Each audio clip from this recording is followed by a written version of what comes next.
আমি অনেকদিন ধরে একটা জিনিস লক্ষ্য করছি, যেসব মেয়েরা টাকা পয়সার পেছনে দৌড়ায় না, সোশ্যাল স্টেটাস নিয়ে মাথা ঘামায় না, ফাইন্যান্সিয়াল সিকিউরিটি তোয়াক্কা করে না, শুধুমাত্র একটু ভালোবাসা চায়, একটা গোলাপ, একটা স্পেশাল ডে, খানিকটা প্রায়োরিটি, কিংবা চায় প্রিয় মানুষটা ভালোবেসে হাতটা ধরুক, ঘুমানোর আগে তাকে একটু মনে করুক, প্রিয় মানুষটা একটার জায়গায় না হয় দুটো কলি দিক। এই মেয়েগুলোই কেন জানি না দিন শেষে মন খারাপের ভার নিয়ে বসে থাকে। আসলে এদের চাওয়া পাওয়া গুলো এতটাই ছোট যে অনেকে মনেই করেন এগুলো পূরণ করা দরকার।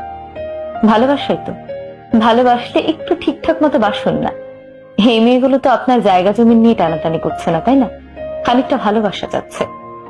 আপনার প্রিয় মানুষটা কষ্ট পায়, লো ফিল করে, একটা সময় পর তারা ভাবতে থাকে কমতিটা হয়তো তাদেরই। এই যে আপনার প্রিয় মানুষটা আপনার কাছে টাকা পয়সা ব্যাংক ব্যালেন্স নয়, বরং ভালোবাসা যাচ্ছে, এই মানুষটাকে ভালোবাসলে মানুষটা আপনার জীবনটাকেও ফুলের মতো সুন্দর করে